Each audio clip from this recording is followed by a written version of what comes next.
À événement exceptionnel, disposition exceptionnelle, mesdames et messieurs, merci de nous rejoindre sur cette édition spéciale du JT sur Esaü TV. Voici les titres du journal. Mercredi 30 décembre 2015, Esaü TV, la première web TV officielle du Bénin, lance ses activités. Nous recevrons en invité de cette édition le directeur de la chaîne. Dans la même veine, Esaü TV vous ouvre ses portes, le making-of du journal télévisé. L'année 2015 s'en va, la rédaction vous propose des commentaires sur les faits marquants de l'année. Bienvenue à tous, tout ce qui fait l'actualité au Bénin à travers la revue des titres du quotidien L'Informateur avec Kader Achirou.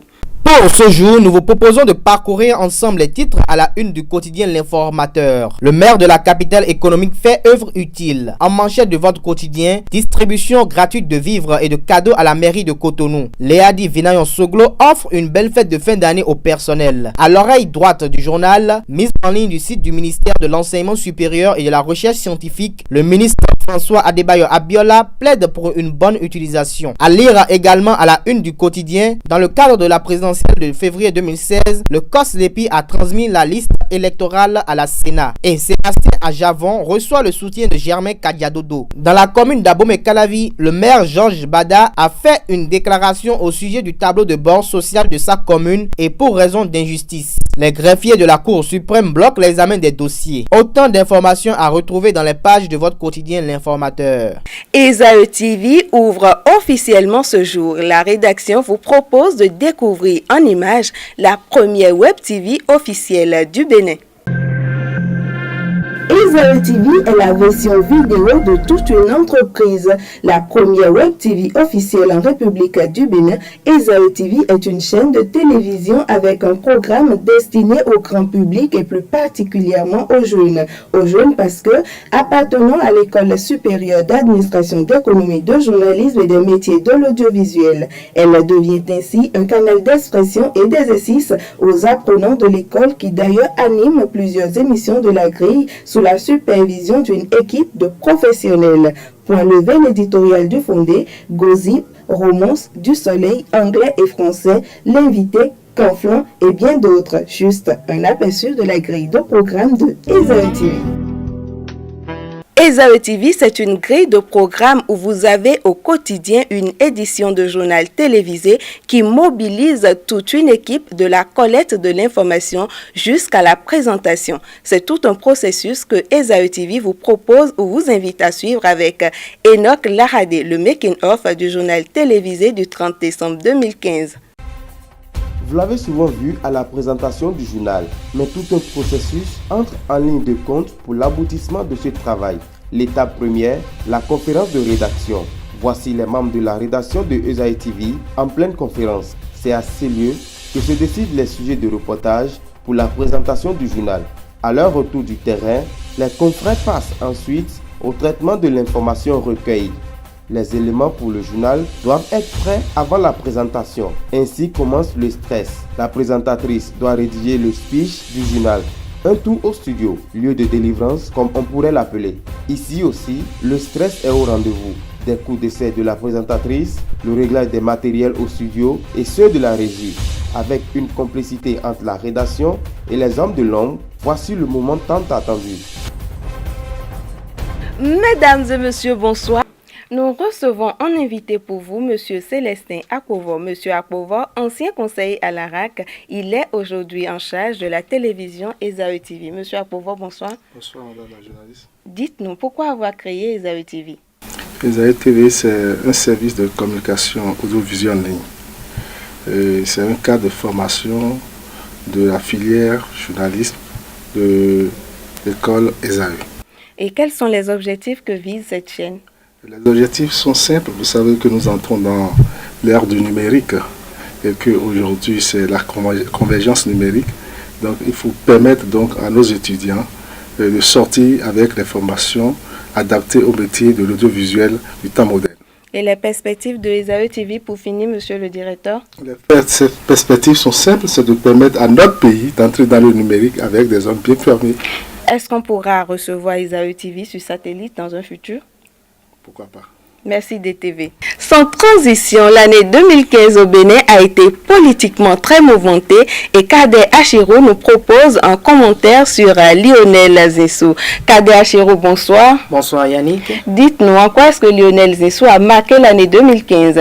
Lionel Zinsou a marqué l'année 2015 par son dynamisme dans l'organisation de la table ronde à Paris.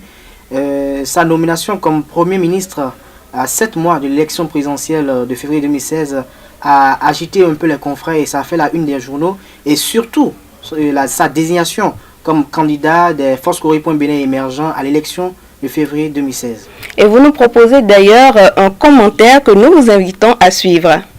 Il a frôlé la mort dans un crash d'hélicoptère le samedi 26 décembre 2015 à Djougou. C'est le seul Français au poste de Premier ministre d'un pays d'Afrique. Nommé conseiller spécial du président Thomas Boni-Yayi en 2006 au lendemain de son investiture, Lionel Zinsou restera à ce poste jusqu'en 2011 et son départ n'attirera pas l'attention de manière particulière. Il refait une réapparition remarquée aux côtés du président Boni-Yayi à l'occasion de la table ronde de Paris organisée il y a environ un an. Une assise économique et financière organisée par le gouvernement du Bénin en vue de mobiliser les bailleurs de fonds pour le financement des projets de développement du pays. L'économiste franco-béninois en était l'organisateur principal et l'une des têtes pensantes. À la tête de la Fondation franco-africaine pour la croissance Africa France et du fonds d'investissement PED Partners, l'homme a pris part le cabinet de Laurent Fabius à Matignon et a fait 10 ans dans l'entreprise agroalimentaire Danone. Le soir du jeudi 18 juin 2015, à la suite d'un remaniement ministériel effectué par Boni-Yayi, le neveu de l'ancien chef d'État béninois Zinsou est nommé Premier ministre du pays. L'homme de la table ronde de Paris affirmait à l'époque ne pas être intéressé par le pouvoir. Son arrivée à la tête du gouvernement béninois à 7 mois de la prochaine élection présidentielle fut chose mystérieuse. Dame Rumeur annonçait que l'homme serait le dauphin de Boni-Yayi. La candidature de l'ancien banquier d'affaires a été validée le 19 décembre 2015 lors du congrès général des Forces Corée pour un Bénin émergent FCBE. Plus rien ne peut désormais empêcher Lionel Zinsou de se présenter à l'élection présidentielle de février 2016. Sa désignation comme candidat à l'élection présidentielle comme dauphin par l'actuel chef d'État Boni-Yayi a suscité des remous. La pilule est amère et a du mal à passer même au sein de son arène politique. Certains ténors de la classe politique béninoise ont même annoncé leur intention de porter l'affaire devant les tribunaux. Cependant,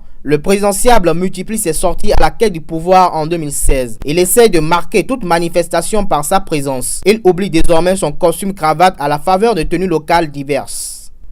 Il a attiré les caméras du monde entier sur lui au cours de cette année 2015. Sepp Blatter, président de la Fédération internationale de football, est objet de poursuite. Léandro Kodo, bonsoir. Bonsoir Yannick. Comment est-ce que Sepp Blatter en est arrivé là?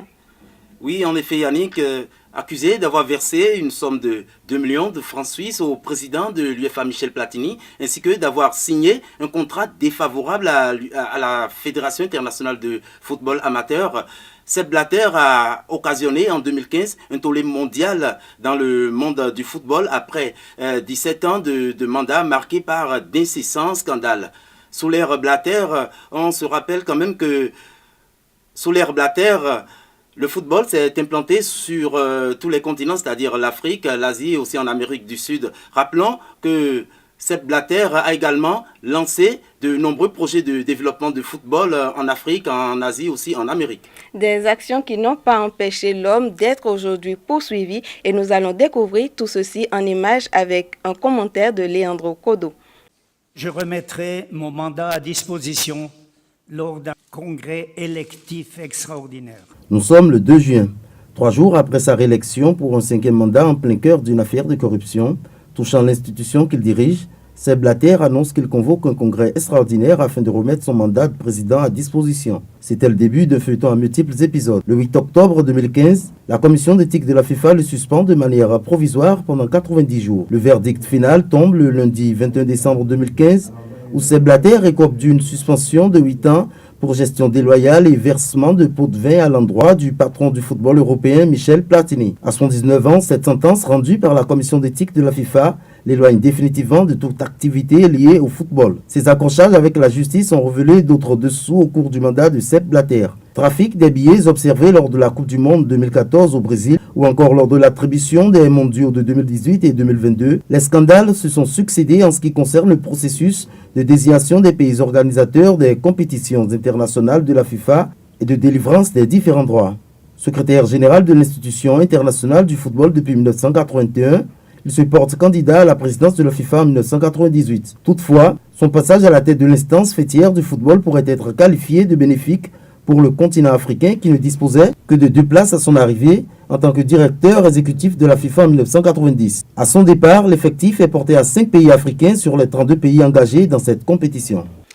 Découverte au concours de musique Castel Live Opéra, l'artiste ivoirienne de 25 ans José Précy, à travers son titre Diplôme, lancé en juin 2015, qui a reçu des milliers de j'aime sur YouTube, fait fredonner les Béninois.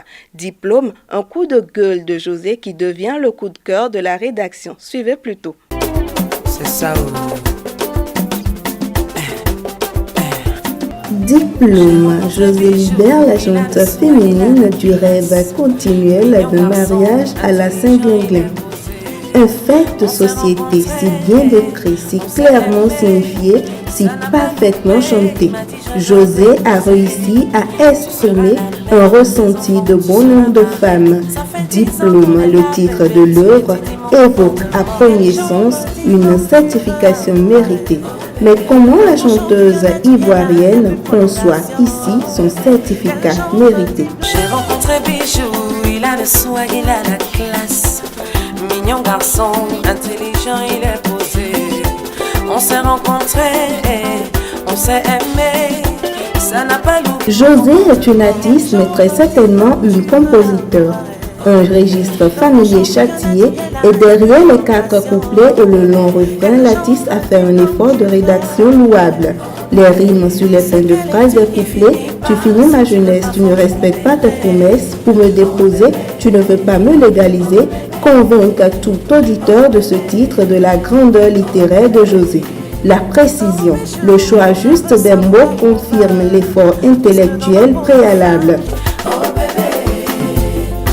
Je veux savoir où on va, parce que dans ma peau de femme, je prends de l'âge avec le temps. Tu es là, tu finis ma jeunesse, tu ne tiens pas tes promesses. Figure de style, elle en a usé, la chosification. Passer devant le maire pour me légaliser. Volontiers, José se fait document. La métaphore, José compare sa vie de couple à un championnat ou mieux, les années d'amour passées ici sont des années d'études. Et le mariage, sinon la finalité, est un diplôme. L'artiste, dans son langage ivoirien, s'est aussi essayé à l'ironie.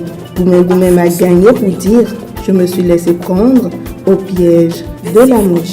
Le grand maître Francky, un bisou là-bas, un bisou là-bas, un bisou là-bas. C'était la randonnée informative sur ESAE TV. Merci de nous avoir suivis et passé d'agréables moments en compagnie de nos programmes.